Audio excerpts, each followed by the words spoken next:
What if the glossy Hollywood fairy tale you thought you knew was actually hiding a much darker story? What if behind the glamorous red carpets, the carefully staged couple photos, and the sparkling interviews, there was a battle so intense that it could make or break entire careers? That's exactly what's emerging now with the explosive unsealing of documents tied to the film It Ends With Us.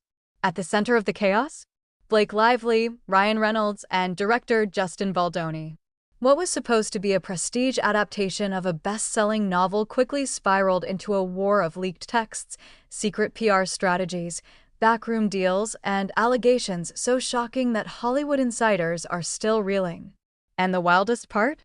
Much of this chaos wasn't driven by bots, haters, or tabloids. It was happening inside the very team that was supposed to make the movie a success.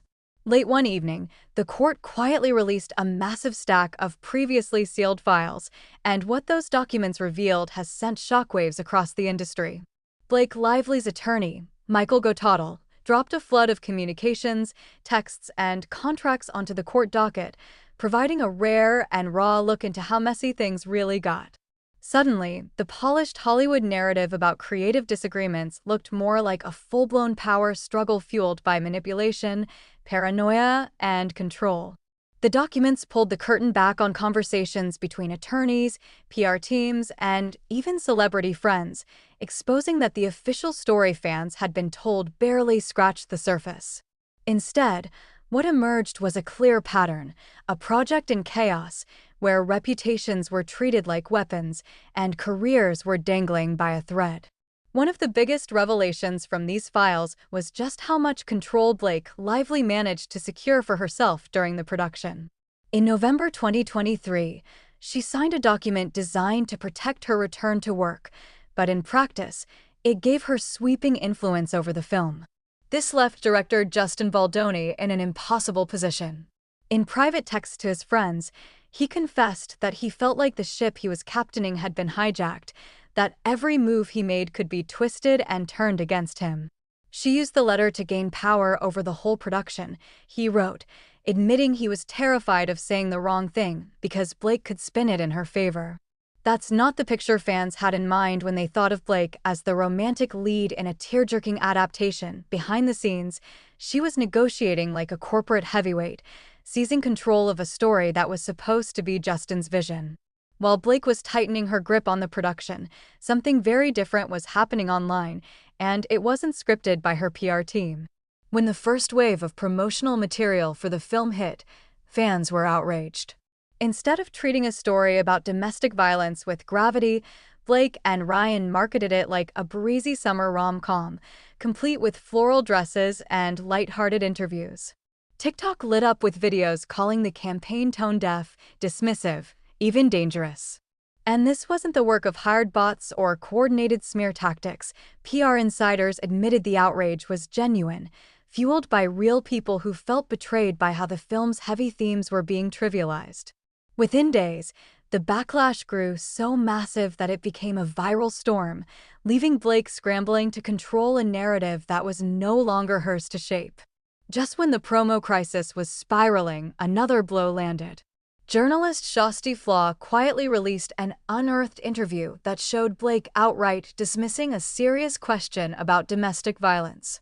The clip spread like wildfire online, further cementing the idea that Blake wasn't taking the subject seriously.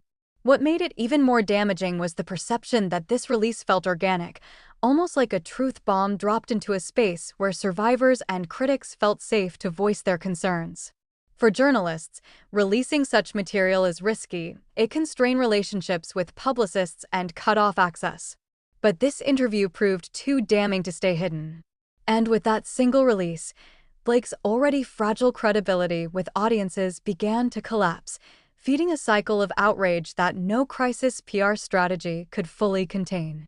As Blake struggled under the weight of public backlash, her husband Ryan Reynolds quietly stepped onto the battlefield, and not as the charming Hollywood nice guy fans adore. Documents revealed that Ryan himself was leaking stories to the Daily Mail, claiming he had to save the film because the script was a disaster. In these narratives, Ryan cast himself as the hero swooping in to rescue not only his wife, but the entire production. But to many, it reeked of ego, misogyny, and the infamous savior complex he's often accused of. Industry insiders quickly noted the irony, a man rewriting a woman's story about abuse and taking credit for fixing it. Instead of shielding Blake, Ryan's leaks created a new scandal, one that painted him as arrogant and willing to throw collaborators under the bus to elevate himself. Behind the scenes, the PR war was even uglier than what fans saw online. According to text messages and leaked emails, Blake's team weaponized HR complaints to push their narrative, leaking details to outlets like TMZ at critical moments. Allegations about sexy comments and on-set tension were carefully fed to the press, despite the fact that many of the complaints came from Blake herself or close allies.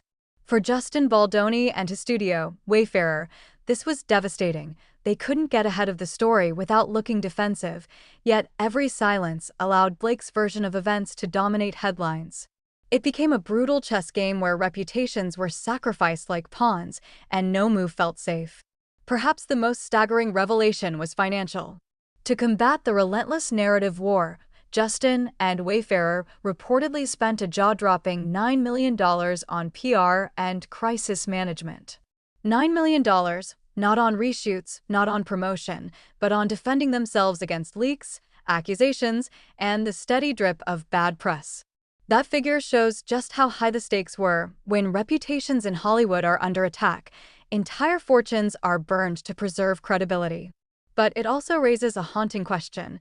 If it takes $9 million to defend yourself, what chance does anyone have against a coordinated smear campaign backed by one of Hollywood's most powerful couples? Another ticking time bomb inside these documents was the revelation about the script itself. The movie had already been greenlit by the studio, meaning the version they approved was the one expected to be filmed. Yet Blake allegedly pushed for changes after the fact, throwing the project into turmoil. This wasn't just a creative disagreement. It risked breaking serious industry rules, especially since much of this rewriting happened during a writer's strike, when members of the guild were forbidden from working. By demanding changes to an already approved script, Blake and Ryan weren't just disrupting production, they were treading dangerously close to violating union rules, a move that could spark outrage in an industry already sensitive to scabbing accusations. As more details surfaced, another troubling pattern emerged.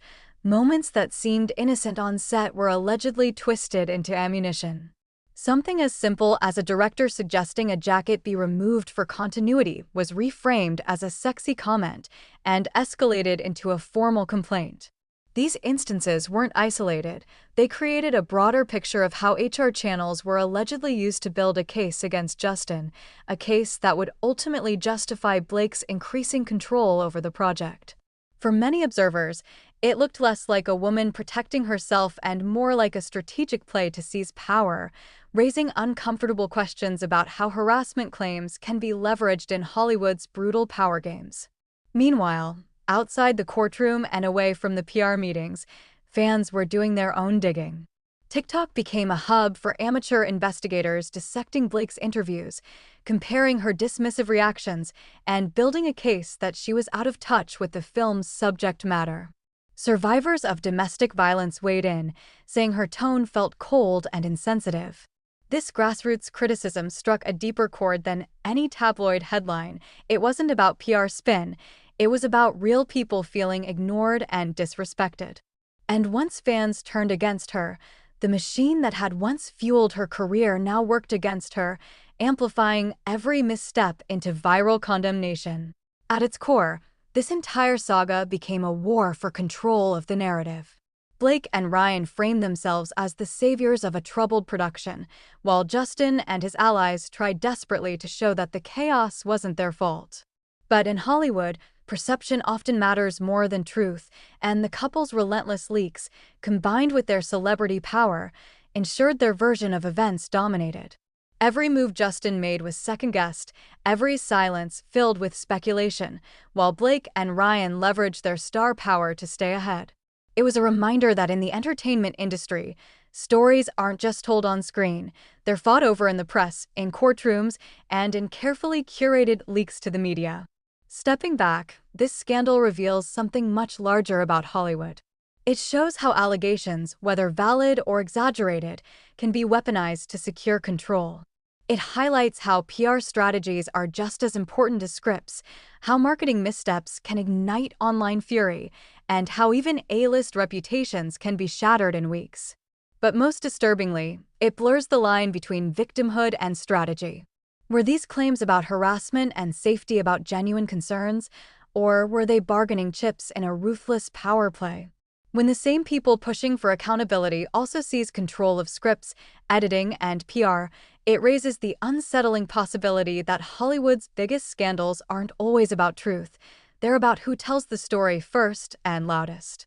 In the end, what should have been a straightforward adaptation of a best-selling book turned into one of the most chaotic Hollywood dramas in years.